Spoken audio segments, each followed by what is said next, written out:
মিষ্টিগুলো কতটা সুন্দর তৈরি হয়েছে দেখুন, একদম যেন দোকানের মিষ্টির মতোই দেখতে লাগছে। দুধ বা ছানা ছাড়াই যে এত সুন্দর মজার, লোভনীয়, সুস্বাদু, প্রাণভরা মিষ্টি তৈরি হয়, আপনারা কিন্তু না তৈরি করলে বিশ্বাসই করতে পারবেন না। নমস্কার বন্ধুরা, আমি মৌসুমি। আমার রান্নাঘর ছোট বৌমার কিচেনে আপনাদের সবাইকে অনেক অনেক স্বাগত। আজকে আমি কোনো রকম ছানা ছাড়াই প্রাণভরা মিষ্টি তৈরি করে দেখাবো। খুবই সহজ কিন্তু তৈরি করা।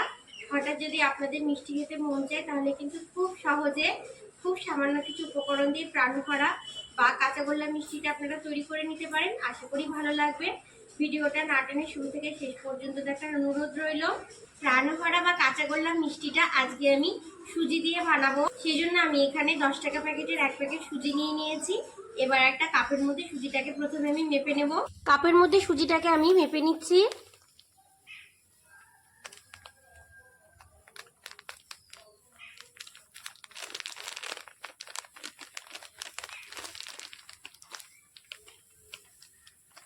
সুজি দিয়ে যে এত সুন্দর প্রাণভরা তৈরি করা যায়, আপনারা কিন্তু না দেখলে বিশ্বাসই করবেন না বন্ধুরা। এখানে আমি 1 কাপ পরিমাণে সুজি নিয়েছি। এখন প্রথমে আমি সুজিটাকে একটু শুকনো খোলায় নাড়াচাড়া করে নেব। প্রাণভরা বা কাঁচাগোল্লা বানানোর জন্য আমি সুজিটাকে প্রথমে একটু শুকনো খোলায় নাড়াচাড়া করে নেব। সেই জন্য গ্যাসের উপরে একটা কড়াই বসিয়ে দিয়েছি। কড়াইয়ের মধ্যে আমি এখন সুজিটাকে দিয়ে দিচ্ছি।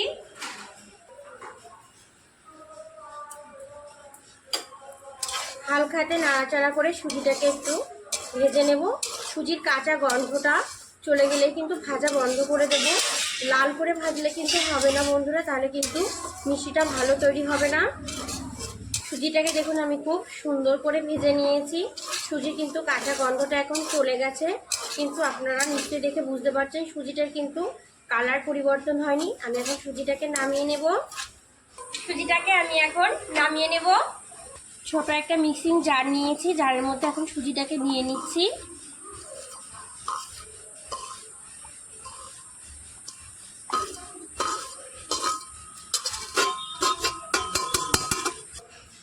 ঢাকনাটা আটকে মিক্সিতে এবার একটু ঘুরিয়ে নেব। কতটা সুন্দর বাটা হয়েছে দেখুন, নিশ্চয়ই দেখে বুঝতে পারছেন কতটা সুন্দর হয়েছে। এবার একটা বড় প্লেটের মধ্যে সুজিটাকে নিয়ে নিচ্ছি। প্রাণভরা বা কাঁচাগোল্লাটা বানানোর জন্য আমি এখানে নিয়ে নিয়েছি 3/4 কাপ পরিমাণে গুঁড়ো দুধ। যতটা সুজি নিয়েছিলাম তার থেকে সামান্য একটু কম নিয়েছি আমি গুঁড়ো দুধটা। এই গুঁড়ো দুধটা আমি এখন যে সুজিটা আমি মিক্সিতে ব্লেন্ড করে নিয়েছি সেই সুজির মধ্যে দিয়ে দেব। এই গুঁড়ো দুধটা দিলে কিন্তু মিষ্টিগুলো খেতে একদমই দোকানের মতো লাগবে বন্ধুরা। আপনারা কিন্তু মিষ্টিটা তৈরি করার সময় গুঁড়ো দুধটা ব্যবহার করবেন, খুবই সুন্দর লাগবে। এখন আমি গুঁড়ো দুধটাকে দিয়ে দিচ্ছি। গুঁড়ো দুধটাকে এখন সুজির মধ্যে দিয়ে দিচ্ছি। এবার হালকা হাতে সবকিছু একটু ভালো করে মিশিয়ে নেব।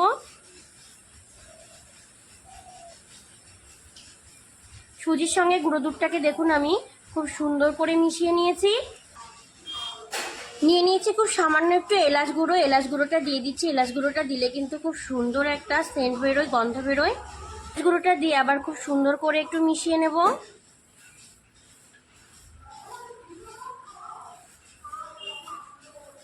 তবে আপনাদের যদি এলাচের গন্ধ ভালো না লাগে আপনারা এটা স্কিপ করতে পারেন, এটা পুরোপুরি অপশনাল।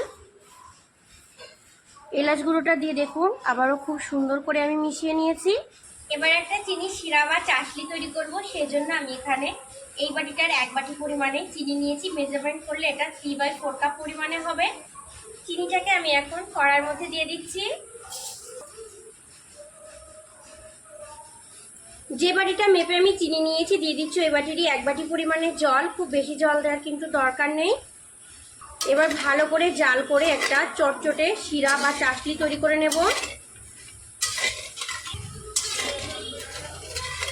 কোনো একতার বা দুতারের শিরা বা চাশনি কিন্তু এখানে তৈরি হবে না।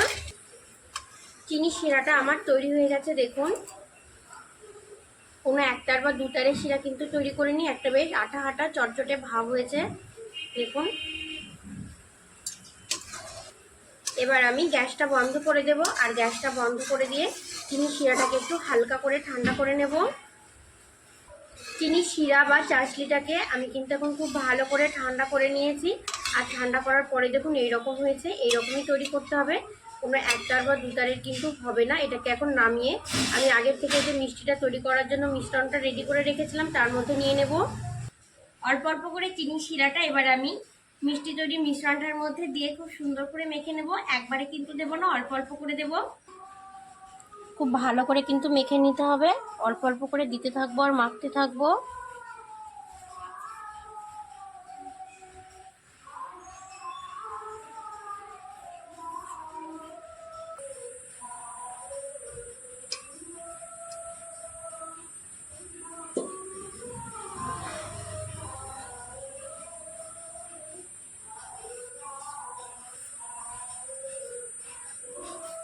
দেখুন চিনি শিরাটা দিয়ে আমি মিশ্রণটাকে কিন্তু খুব সুন্দর করে মেখে নিয়েছি। এখন একটু আঠা আঠা ভাব আছে, এটা কিন্তু খুব সহজেই টেনে যাবে যেহেতু আমি চিনি শিরা দিয়ে এটাকে তৈরি করেছি। এবার কিছুটা ঘি নিয়েছি, দু হাতের তালুর মধ্যে একটু ভালো করে মেখে নেব। এবার এখান থেকে কিছুটা পরিমাণ করে আমি মিশ্রণ নিয়ে নেব, নিয়ে এবার মিষ্টিগুলোকে তৈরি করে নেব। এই মিষ্টিগুলো কিন্তু বন্ধুরা তৈরি করা যেমন সহজ তেমন খেতেও কিন্তু খুবই সুন্দর হয়। যেভাবে দেখালাম এইভাবে একবার তৈরি করে খাবেন, দেখবেন খুবই ভালো লাগবে খেতে।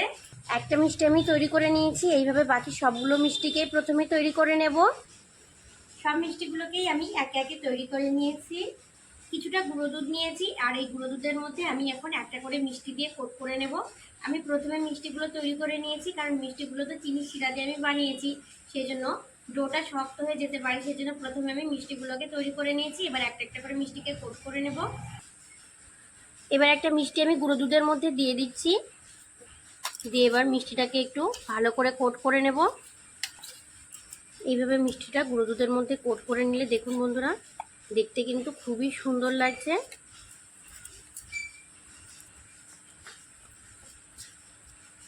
একটা মিষ্টিকে আমি তৈরি করে নিয়েছি, দেখুন কতটা সুন্দর, কতটা লোভনীয় দেখাচ্ছে। এবার একটা প্লেটের মধ্যে আমি মিষ্টিগুলোকে নিয়ে নিচ্ছি, আর একটা মিষ্টিকে আমি দিয়ে দিচ্ছি গুঁড়ো দুধের মধ্যে, দিয়ে মিষ্টিটাকে আমি এক করে কোট করে নেব। আপনারা হয়তো ভাবতে পারেন যে সুজি দিয়ে আবার কাঁচাগোল্লা মিষ্টি খেতে কেমন লাগবে। আমি যেভাবে দেখালাম বন্ধুরা অবশ্যই একবার তৈরি করে খাবেন, দেখবেন দারুণ মজা হয় বন্ধুরা, খেতে অসম্ভব সুন্দর লাগে। আরও একটা মিষ্টিকে আমি একইভাবে রেডি করে নিয়েছি, দেখুন কতটা সুন্দর দেখাচ্ছে। এইভাবে সবগুলোকে রেডি করে নেব। সব মিষ্টিগুলোকেই আমি একে একে রেডি করে নিয়েছি। মিষ্টিগুলো তৈরি করার পর কতটা লোভনীয় দেখাচ্ছে দেখুন। সুজি দিয়ে যে এত সুন্দর কাঁচাগোল্লা মিষ্টি তৈরি করা যায়, না তৈরি করলে কিন্তু বিশ্বাসই করতে পারবেন না বন্ধুরা। এবার একটা মিষ্টি আমি আপনাদের ভেঙে দেখাচ্ছি, দেখুন কতটা সুন্দর পারফেক্ট তৈরি হয়েছে।